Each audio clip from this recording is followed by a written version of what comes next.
नमस्कार दोस्तों, दैनिक रोजगार समाचार पेपर की इजारा फटाफट बड़ी खबरों में आपका स्वागत है।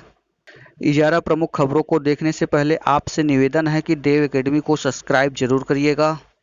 वीडियो अच्छा लगे तो लाइक शेयर कमेंट करना ना भूलिएगा मित्रों। राजकीय माध्यमिक विद्यालय में एलटी ग्रेड शिक्षक पद के लिए भर्ती की सारी प्रक्रिया पूरी होने के बावजूद नियुक्ति पत्र नहीं मिलने से आक्रोशित अभ्यर्थियों ने मंगलवार को जीपीओ पार्क में प्रदर्शन किया। एलटी मोर्चा के बैनर तले प्रदर्शन कर रहे अभ्यर्थियों को पुलिस ने वहां से हटाया चाहा तो उन्होंने माध्यमिक शिक्षा विभाग की प्रमुख सचिव आराधना शुक्ला से वार्ता करने की गुहार लगाई। व्यवस्था के चलते उन्होंने शिक्षा निदेशालय विनय पांडे से मिलने का निर्देश दिया। इस पर 5 अभ्यर्थियों का प्रतिनिधि मंडल माध्यमिक शिक्षा निदेशक व उप शिक्षा निदेशक विकास श्रीवास्तव से मिला। प्रतिनिधि मंडल में शामिल सुशील सचान ने बताया कि उप शिक्षा निदेशक ने सितंबर अंत तक विद्यालय आवंटित करने व अक्टूबर के प्रथम सप्ताह में नियुक्ति पत्र जारी करने का आश्वासन दिया। प्रतिनिधि मंडल में अरविंद यादव, अपर्णा पांडे, पूजा श्रीवास्तव और धीरेन्द्र चौधरी भी शामिल थे। लखनऊ में हुए प्रदर्शन से यह निकल के आया कि जो वहां के उप शिक्षा निदेशक विकास श्रीवास्तव हैं, उन्होंने आश्वासन दिया है कि आपका सितंबर के अंत तक विद्यालय आवंटित कर दिया जाएगा और अक्टूबर के प्रथम सप्ताह में नियुक्ति पत्र जारी कर दिया जाएगा। यह प्रदर्शन सफल रहा। देखिए अपने बात पर कहां तक कायम रहते हैं विकास श्रीवास्तव। आवेदन फार्म की त्रुटियों पर सुनवाई 3 सितंबर को। 69,000 शिक्षक भर्ती की सुनवाई का सिलसिला अभी थमा नहीं है। 3 सितंबर को एक केस की सुनवाई और है। चलिए देखते हैं पेपर में इसके बारे में क्या निकला हुआ है। इलाहाबाद हाई कोर्ट ने 69,000 सहायक अध्यापक भर्ती में आवेदन फार्म में विभिन्न त्रुटियों के मामले में एकल पीठ के आदेश को चुनौती देने वाली स्पेशल अपील को निस्तारण के लिए 3 सितंबर को पेश करने का निर्देश दिया गया है। यह आदेश मुख्य न्यायमूर्ति गोविंद माथुर एवं न्यायमूर्ति एसडी सिंह की खंडपीठ ने आशुतोष कुमार श्रीवास्तव व 35 तथा कई अन्य की अपीलों पर दिया है। एकल पीठ ने त्रुटियों सुधारने का आदेश देने से इनकार करते हुए याचिकाएं खारिज कर दी थी। अपीलार्थियों के अधिवक्ता सीमांत सिंह का कहना है कि अपीलार्थियों ने सहायक अध्यापक पात्रता परीक्षा के लिए परीक्षा नियामक प्राधिकारी के समक्ष आवेदन किया था। 1 दिसंबर 2018 को शासनादेश आया कि इस परीक्षा के आवेदन में उल्लिखित प्रविष्टियों को आगे के लिए भी अंकित किया जाएगा। अपीलार्थी परीक्षा में सफल हो गए। इसके बाद नियुक्ति के लिए उनसे दोबारा पूरे ब्यौरे के साथ आवेदन मांगा गया, जबकि होना यह चाहिए कि नियुक्ति के लिए मांगे गए आवेदन में सिर्फ सहायक अध्यापक भर्ती परीक्षा के प्राप्तांक और जिले की वरीयता मांगी जानी चाहिए, क्योंकि 15 मार्च 2018 को हुए 22वें संशोधन में स्पष्ट कहा गया है कि नियुक्ति के लिए सिर्फ उन्हीं लोगों के आवेदन लिए जाएं जो सहायक अध्यापक पद की अर्हता रखते हैं। अधिवक्ता का कहना था कि अपीलार्थी भर्ती परीक्षा में प्राप्तांकों के आधार पर सफल हुए हैं। दोबारा आवेदन में त्रुटि को सुधारने का मौका दिया जाना चाहिए, उससे नए सिरे से आवेदन लिए जाने चाहिए। इंटरव्यू लेटर डाउनलोड न होने से छूट गया साक्षात्कार। टीजीटी पीजीटी से संबंधित इस समय जो साक्षात्कार चल रहा है विज्ञान व अंग्रेजी से, जिसमें किसी कारणवश यदि विद्यार्थी का डाउनलोड नहीं हो रहा है इंटरव्यू लेटर, तो उसका साक्षात्कार छूट जा रहा है, क्योंकि जो आप आवेदन किए हैं उस दौरान जो मोबाइल नंबर डाले हुए हैं, यदि वो आप भूल गए हैं या किसी कारणवश खो गया है और तो आपका डाउनलोड नहीं हो रहा है इंटरव्यू लेटर। इसलिए अभी से ही आप जिनका इंटरव्यू आने वाला है वे अपने मोबाइल नंबर जो पहले से डाले हुए हैं आवेदन के दौरान उसका खोज खबर कर लें। चलिए देखते हैं क्या इसके बारे में पेपर में दिया है। उत्तर प्रदेश माध्यमिक शिक्षा सेवा चयन बोर्ड ने चल रहे प्रशिक्षित स्नातक शिक्षक टीजीटी विज्ञान एवं अंग्रेजी के साक्षात्कार से हुए अभ्यर्थी वंचित हो गए हैं। यह समस्या मोबाइल नंबर बदलने के कारण आई है। मंगलवार को बड़ी संख्या में अभ्यर्थी बोर्ड पहुंचे और इंटरव्यू में शामिल होने देने की मांग की, लेकिन उनकी एक न सुनी गई। अभ्यर्थी को कोविड-19 के नाम पर कार्यालय में किसी से मिलने नहीं दिया गया। चयन बोर्ड ने परीक्षा में सफल अभ्यर्थियों को साक्षात्कार के लिए लेटर न भेजकर वेबसाइट पर अपलोड कर दिया है। परीक्षार्थियों को इंटरव्यू लेटर वेबसाइट से डाउनलोड करना है। परीक्षा में सफल बड़ी संख्या में अभ्यर्थियों ने बताया कि आवेदन के समय जो मोबाइल नंबर फॉर्म में दर्ज किया गया था वह किसी कारण से बंद हो गया है। मोबाइल नंबर बंद होने से इंटरव्यू लेटर डाउनलोड करते समय OTP नहीं मिल रहा है। पुराना मोबाइल नंबर नहीं होने से 4 साल के इंतजार और परीक्षा पास करने के बाद भी वह इंटरव्यू में शामिल नहीं हो सके। साक्षात्कार से वंचित एक परीक्षार्थी ने बताया कि उसने TGT का आवेदन साइबर कैफे से भरवाया था। साइबर कैफे वाले ने परेशानी से बचने के लिए अपना मोबाइल नंबर फॉर्म में भर दिया था। अब साइबर कैफे वाले से बात करने पर वह किसी प्रकार की मदद नहीं कर रहा है।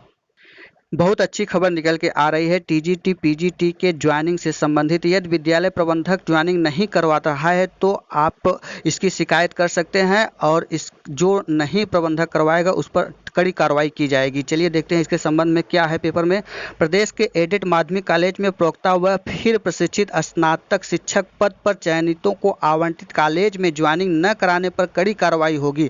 कॉलेज प्रबंधक के अलावा जिले व मंडल के अफसरों से भी स्पष्टीकरण तलब किया जाएगा। शासन के निर्देश पर अपर शिक्षा निदेशक माध्यमिक इस मामले की निगरानी कर रहे हैं और चयनित अभ्यर्थियों से आवेदन भी मांगे हैं। अशासकीय सहायता प्राप्त माध्यमिक कॉलेजों में बड़ी संख्या में पद रिक्त है। वहां के लिए चयन बोर्ड शिक्षकों का चयन भी कर रहा है, लेकिन कई बार यह सामने आया है कि चयनित अब संबंधित कॉलेज में ज्वाइनिंग करने पहुंचे तो वहां भरने या फिर ज्वाइनिंग करने में दूसरे बहाने बना दिए जा रहे हैं। अब ऐसा करना संबंधित कॉलेज को महंगा पड़ सकता है। असल में चयन बोर्ड शिक्षकों का चयन कॉलेज से मिल रहे रिक्त पदों की सूचना पर करता है। शासन के इसका संज्ञान लिया है। पहले चयन बोर्ड को निर्देश दिया कि वह चयनितों के नियमित तौर पर उससे भी अवगत कराएं। साथ ही अपर शिक्षा निदेशक माध्यमिक महेंद्र देव व इसकी नियमित समीक्षा करके रिपोर्ट देने का आदेश दिया है। शिक्षा निदेशालय ने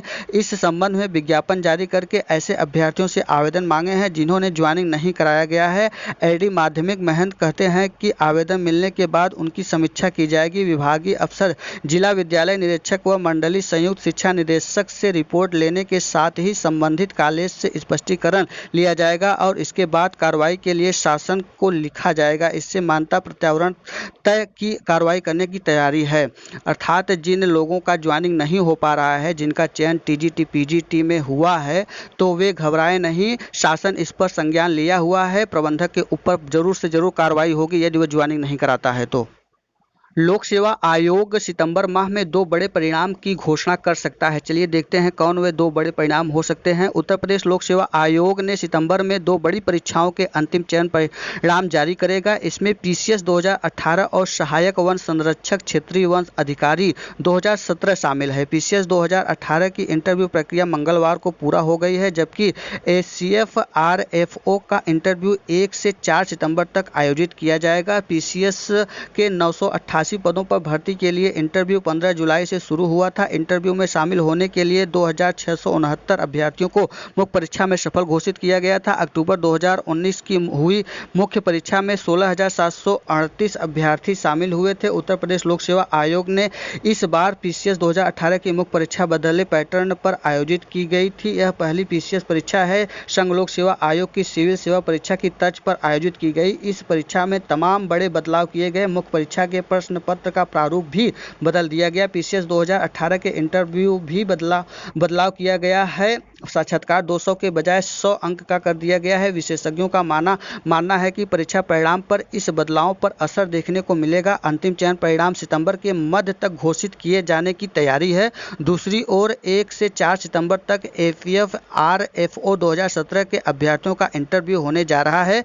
APF RFO के 137 पदों पर चयन होना है। इसके सामान्य चयन के 65 और विशेष चयन के 72 अंक शामिल हैं। इन पदों पर भर्ती के लिए मुख्य परीक्षा 10 से 24 सितंबर 2018 में आयोजित की गई थी, जिसमें 1819 अभ्यर्थी शामिल हुए थे। मुख्य परीक्षा का परिणाम 5 अगस्त 2020 को जारी किया गया था, जिसमें इंटरव्यू के लिए 333 अभ्यर्थियों को सफल घोषित किया गया था। PCS के APF RFO के इंटरव्यू में पदों की संख्या कम है। ऐसे में इन परीक्षा का भी अंतिम चयन परिणाम सितंबर के मध्य तक जारी किए जा सकते हैं।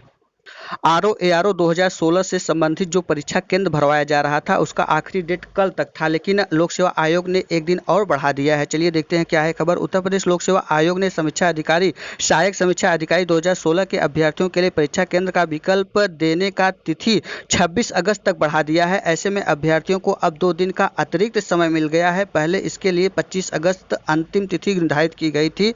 आरओ एआरओ 2016 के लिए 3,85,191 अभ्यर्थी ने आवेदन किए थे। वर्ष 2016 में हुई प्रारंभिक परीक्षा पेपर लीक मामले में निरस्त कर दी गई थी। प्रारंभिक परीक्षा अब नए सिरे से 20 सितंबर को आयोजित की जाएगी। प्रारंभिक परीक्षा के लिए प्रदेश के 17 जनपदों प्रयागराज, आगरा, अयोध्या, आजमगढ़, बाराबंकी, बरेली, गाजियाबाद, गोरखपुर, जौनपुर, झांसी, कानपुर नगर, लखनऊ, मथुरा, मेरठ, मुरादाबाद, रायबरेली और वाराणसी में परीक्षा केंद्र बनाए गए हैं।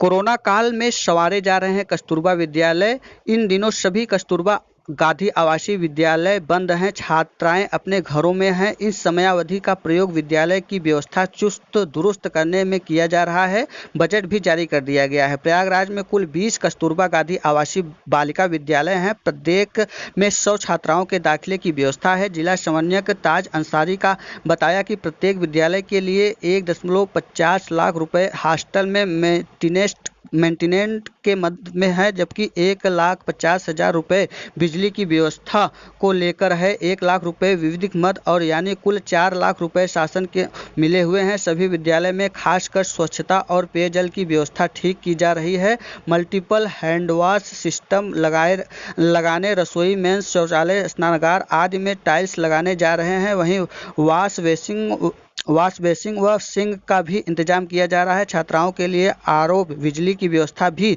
दुरुस्त कराई जा रही है। इसके अतिरिक्त क्लास में डेस्क, बेंच, ब्लैक बोर्ड व ग्रीन बोर्ड, छात्राओं के सामने सामान रखने के लिए अलमारी, बॉक्स आदि की भी व्यवस्था की जा रही है। अर्थात एक कस्तूरबा विद्यालय में 4 लाख का बजट आया है इन सब के लिए।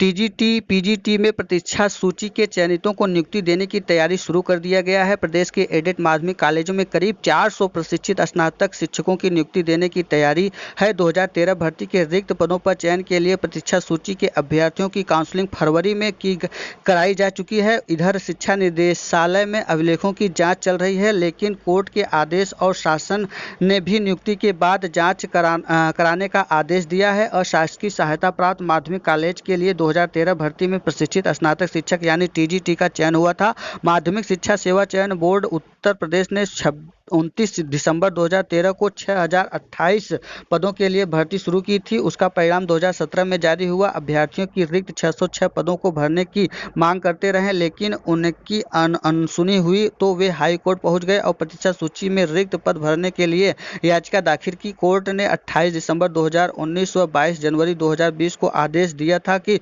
2013 टीजीटी भर्ती के 606 पदों की प्रतीक्षा सूची भरा जाए। इसका जिम्मा माध्यमिक शिक्षा निदेशक को सौंप दिया गया। कोर्ट के आदेश पर चयन बोर्ड से संबंधित विषयों की सूची मंगवाकर माध्यमिक शिक्षा निदेशालय कार्यालय में 18 से 22 फरवरी तक काउंसलिंग कराई गई थी। इसमें 400 अभ्यर्थियों को नियुक्ति मिलने की उम्मीद है। अपर शिक्षा निदेशक माध्यमिक महेंद्र देव का कहना है कि चयनितों को नियुक्ति का कार्य अंतिम चरण पर चल रहा है। नहीं खुले स्कूल कॉलेज, कैसे करें छात्रवृत्ति के लिए आवेदन। 2 लाख से अधिक छात्र छात्राओं के सामने समस्या अभी नहीं हुई है प्रवेश। पंचायत चुनाव 6 माह बाद, कोरोना असर महामारी को देखते हुए प्रदेश सरकार ने दिए संकेत, फैसले का ऐलान जल्द।